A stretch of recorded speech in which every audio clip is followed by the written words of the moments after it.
नमस्कार, G capital में आपका स्वागत है। आज है 23 मई और आप लोगों के लिए एक नई वीडियो। आज बात करेंगे आईडीएफसी फर्स्ट बैंक के फाइनेंशियल नतीजों की और उसके बेसिस पर इसमें निवेश संबंधित रणनीति पर भी चर्चा करेंगे, तो वीडियो को अंत तक देखना न भूलें। आप सबको पता है कि लगभग जितने भी दिग्गज फाइनेंशियल इंस्टीट्यूशंस हैं उनमें अधिक के वित्तीय नतीजे आ चुके हैं। अधिकतर के नतीजे कहीं न कहीं अपने ग्राहकों या निवेशकों को निराश करते आए हैं। आईडीएफसी फर्स्ट बैंक के नतीजे भी कल घोषित हुए हैं, जिसको उन्होंने अपने वेबसाइट पर डाल रखा है। अगर आपको चाहिए तो आप यहां से इसे डाउनलोड कर सकते हैं। तो आइए इसके नतीजों के ऊपर इकोनॉमिक टाइम्स की रिपोर्ट क्या कहती है, पहले उसे देख लेते हैं। तो इकोनॉमिक टाइम्स में छपी है कि IDFC first bank Q4 result posts net profit of ₹72 crore. IDFC first bank swung into the black and reported a net profit for the quarter ended March on the back of a strong rise in interest income। इस bank में सबसे अच्छी बात रही है कि इसके interest income में बहुत स्ट्रॉन्ग राइज हुआ है। The private sector lender reported A net profit ₹71.54 crore in the fourth quarter of the fiscal year compared with A net loss of ₹218 crore in the same quarter a year ago. मतलब ये हो गया कि इसने 71.54 करोड़ का इस साल अपना प्रॉफिट बुक किया है, जबकि सेम फाइनेंशियल ईयर के लिए इसने 218 करोड़ का लॉस बुक किया था पिछले साल। Its net interest income NII in the quarter rose by around 40% on year basis to ₹1563 crore. इस बैंक के जो नेट इंटरेस्ट इनकम में वृद्धि हुई है वो लगभग 40% के आसपास हुई है ईयर ऑन ईयर, जो 1563 करोड़ तक जा पहुंचा है। Its net interest margin rose 4.24% in the quarter from 3.03% a year ago. Provision for the quarter were at the ₹679 crore, which included ₹225 crore of COVID-19 related provision. Retail provision for the quarter was ₹349 crore. अब इसमें जो economic times कह रहा है, इसका कहना है कि इसमें 679 करोड़ की एक प्रोविजनिंग भी हुई है, जिसमें कोविड-19 के जो प्रॉब्लम है उनसे निपटने के लिए, उनसे नहीं आने वाले पेमेंट के लिए और सारी समस्याओं के लिए 225 करोड़ का प्रोविजन किया गया है। वैसे आरबीआई और गवर्नमेंट का एक जो दिशा निर्देश था वह लगभग 75 करोड़ के आसपास था कि आईडीएफसी को 75 करोड़ के आसपास एक कोविड-19 के लिए प्रोविजनिंग कर लेनी चाहिए। Gross non performing assets of the bank reduced to 2.6% as of March 31 as compared to 2.83% as December 31। तो बैंक ने जो ग्रॉस एनपीए है उसको कम करने में सफलता हासिल की है, जो 2.60% तक आ गया है। जो पिछला 31 मार्च 2019 था वहां वो 2.83% के पास था। while net NPA was 0.94 as of March 31 as compared to 1.23% as of December 31, 2019। अब इसमें इकोनॉमिक टाइम्स का कहना है कि बैंक की जो नेट एमपीए है वह 1% से अब नीचे आ चुकी है, 0.94 हो चुका है। जो 2019 का फाइनेंशियल ईयर खत्म हुआ था उसमें ये 1.23% था, अब ये 0.94% है, जो बैंक के मैनेजमेंट को क्रेडिट देता है कि इसने अपने एनपीए को मैनेज कर लिया है, 1 से नीचे कर लिया है। क्योंकि 1 से नीचे के जो एनपीए होते हैं वह मैनेजेबल होते हैं और यह मान के चला जाता है कि इतना बैंकिंग सेक्टर में एनपीए चलता है। IDFC bank said it has provided moratorium to its eligible customers and it has been provided to 35% of the outstanding book based on the customer request as received and granted following the notifications by the RBI. Additionally, it has provided a 100% moratorium on suo motu basis to select segment like rural financing। तो इसमें bank का ये कहना है कि जो RBI ने moratorium की फैसिलिटी दी थी तो हमने 2 लेवल पे काम किया है। एक तो सो मोटो 100% मोरेटोरियम दे दिया जो हमारे रूरल फाइनेंसिंग थे वहां के लोगों के लिए, और जो अर्बन एरिया थे वहां पे जितने लोगों ने इस रिक्वेस्ट को अप्लाई किया था वो लगभग 35% के आसपास हैं। तो हमने उनको ये मोरेटोरियम दे दी और हमने आरबीआई के गाइडलाइन को 100% फॉलो किया। तो फ्रेंड्स, ये तो रही फाइनेंशियल जानकारी इकोनॉमिक टाइम्स की, लेकिन मुख्य रूप से जो कुछ बातें हैं इसकी, उसको हमने एक एक्सेल शीट पे बना रखा है जिसको आपको समझने में सुविधा होगी। तो वहां हम एक बार आपको ले चलेंगे और इस बैंक के रिजल्ट की कुछ मुख्य बिंदु हैं। बैंक के रिजल्ट ओवरऑल अच्छा है, लेकिन जो मुख्य बिंदु हैं उनके ऊपर आपका ध्यान आकर्षित करना चाहेंगे ताकि आप इसमें निर्णय ले सकें कि आगे आपको इसमें निवेश करना चाहिए या नहीं करना चाहिए। तो जो आपने देखा कि नेट इंटरेस्ट बढ़ा है वो तो बहुत अच्छी बात है, साल दर साल बढ़ा है, और जो अदर इनकम भी बढ़े हैं। लेकिन मुख्य रूप से जो ध्यान देने वाली बात है वो है एक्सपेंडिचर के ऊपर।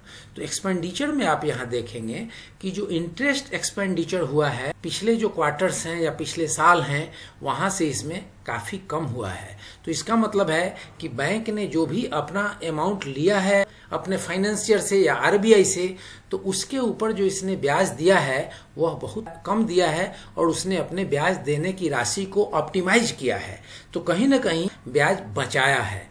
एम्प्लॉय कॉस्ट पे आते हैं, ये भी बड़ा इंपॉर्टेंट पॉइंट है कि आप देख सकते हैं कि जहां तो 348 करोड़ होता था, 361 करोड़ होता था, 404 करोड़ होता था, 398 करोड़ होता था, तो इस ब्रांच के बढ़ने के बाद भी अगर 363.56 करोड़ पे समेट के रखा है, तो इसका मतलब है कि कहीं ना कहीं टेक्नोलॉजी का हेल्प लिया गया है और बैंक आधुनिकीकरण के तरफ काम किया है, जिससे एम्प्लॉय कॉस्ट तो कम किया जा सके और ब्रांचेज बढ़ाए जा सकें और काम भी बढ़ाया जा सके। अब जो अदर एक्सपेंस है जिसमें मुख्य रूप से जो ब्रांच डेवलप किए गए हैं उनके खर्चे को शामिल किया गया है, तो यहाँ ये देखेंगे कि अपने प्रॉफिट को दिखाने के लिए बैंक ने अपने बैंक के ब्रांचेज खोलने और ब्रांचेज के विस्तार करने के काम में कोई कमी नहीं की है।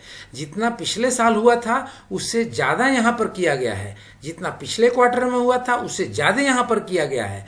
तो कुल मिलाकर के ब्रांच डेवलपमेंट के फंड के ऊपर कोई कोताही नहीं की गई है। ब्रांच बढ़ाने के ऊपर पैसे खर्च ज्यादा किए गए हैं। मैं इस एक्सपेंडिचर को ज्यादा आपको ध्यान दिलाना चाहता था जो फ्यूचर में इस बैंक के लिए एक एसेट्स बनेंगे, क्योंकि ये एक्सपेंडिचर कल के ब्रांच के रूप में जब डेवलप होंगे और वहां से जब इनकम जनरेट होगा तो ये एक तरीके से एक नई शॉप खोलने के जैसा है। नए ब्रांच खोलना भी उसी श्रेणी में आता है। तो फ्रेंड्स, अब इसके आगे बढ़ते हैं। तो इन्होंने जो यहाँ पे प्रॉफिट दिखा दिया है, क्योंकि आप देख रहे हैं कि लगातार लॉस हो रहा था और यहाँ प्रॉफिट हुई है, तो हमने इस पे ध्यान ये दिया कि हो सकता है कि इन्होंने जो पिछले क्वार्टर में जो दिसंबर का क्वार्टर था उसमें आइडिया के बैंकरप्ट हो जाने की बात चली थी, उस वजह से इन एडवांस इन्होंने 2304 करोड़ की एक प्रोविजनिंग कर ली थी। तो हमने ये सोचा कि कहीं ये प्रोविजनिंग को वहां से इन्होंने अब हटा के, क्योंकि आइडिया ने कोई डिफॉल्ट नहीं किया अपना ईएमआई, वो समय से पैसे दे रही है, तो कहीं इस प्रोविजनिंग को हटा लिया गया हो। तो ऐसा भी करके प्रॉफिट को यहाँ नहीं बढ़ाया गया है, वह प्रोविजनिंग अपनी जगह बनी हुई है। अलग से इस साल 412 करोड़ की प्रोविजनिंग और कंटीजेंसी के लिए अलग से भी प्रोविजनिंग की गई है। जो रिटेल सेक्टर में इनका काम हुआ है तो उसमें कोई एनपीए हो जाए या और कोई लोन की वसूली ना हो पाए, तो उसके लिए इन्होंने 412.38 करोड़ की एक अलग से प्रोविजनिंग रखी हुई है। तो ओवरऑल इतनी सारी व्यवस्थाओं के बाद, इतने सारे खर्चों के बाद भी कंपनी ने जहां पिछले साल 218 करोड़ का लॉस बुक किया था, वहां पे 71.54 करोड़ का प्रॉफिट बुक किया है। एक बात। दूसरी जो यहाँ पे बात है इंपॉर्टेंट, वो उस परिस्थिति में जब सारी प्रोविजनिंग बनाई रखी गई है। दूसरी, कोविड-19 के लिए अलग से प्रोविजनिंग 225 करोड़ की गई है। तीसरी, कि कोविड-19 से बिजनेस के कमजोर होने के बावजूद, तो इन तीन परिस्थितियों को मेंटेन करते हुए बैंक ने प्रॉफिट बुक किया है, जबकि इतने छोटे बैंक को इस पोजीशन में लॉस बुक कर लेना चाहिए था। तो फ्रेंड्स, ये रही इसकी फाइनेंशियल रिजल्ट। इसके आगे बढ़ते हैं। इसके अगर हम ईपीएस की बात करें तो आप देखेंगे कि पिछले कुछ समय से ईपीएस इस बैंक का अर्निंग पर शेयर निगेटिव चल रहा था, और इसमें एक पॉजिटिव बात यह आई है कि पहली बार इस साल आपको यहाँ पॉजिटिव दिख रहा है। अब एनपीए की बात कर लें तो ग्रॉस एनपीए भी कम हुआ है। 2511 तो पिछले क्वार्टर तक ही था, जो कम होकर 2279.56 करोड़ हुआ है, और पिछले साल से थोड़ा सा बढ़ा है, लेकिन पिछले क्वार्टर से कमा है। अब एक चीज और यहाँ पे मिला लेते हैं नेट एनपीए की बात, क्योंकि नेट एनपीए बैंक को ज्यादा इफेक्ट डालती है।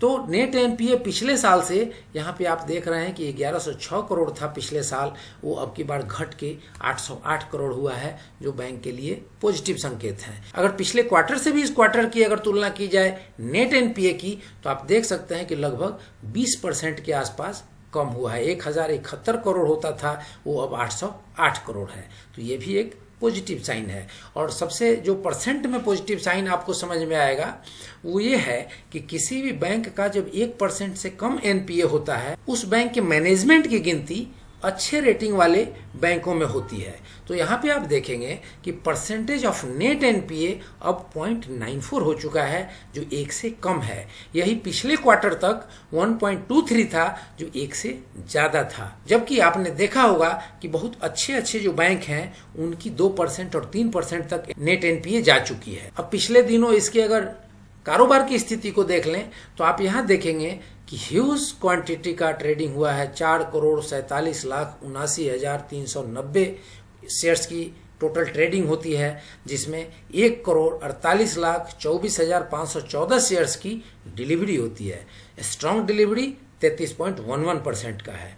तो फ्रेंड्स, आप देख सकते हैं कि ऐसे विषम परिस्थिति में कोविड-19 के तूफान के अंदर यह बैंक अपनी स्थिति को संभाले रखने में सफल रहा है। और कल आरबीआई के एक ईमानदार स्वीकारोक्ति, जिसमें आरबीआई ने स्वीकार किया कि हाँ, हमारी इकोनॉमी धीरे धीरे निगेटिव की ओर जा रही है और हम धीरे धीरे रिसेशन की ओर बढ़ रहे हैं, उसके बाद आपने देखा था कि बैंकिंग सेक्टर के बड़े बड़े दिग्गजों की कितनी पिटाई हुई थी, लेकिन उसके बावजूद इस बैंक ने अपनी पोजीशन को संभाले रखा। तो ये इसकी स्थिति रही। तो फ्रेंड्स, अब इस पे आप अपनी एक स्टडी करें, रिसर्च करें और इस रिसर्च के आधार पे आप इसमें निर्णय लें। तो ये रहा एक पीस ऑफ इन्फॉर्मेशन। वीडियो अगर अच्छी लगी तो लाइक करें, शेयर करें, सब्सक्राइब करें और बेल आइकन बटन प्रेस करना ना भूलें, ताकि ऐसे इन्फॉर्मेटिव वीडियो सबसे पहले आप तक पहुंचे। जय हिंद, जय भारत।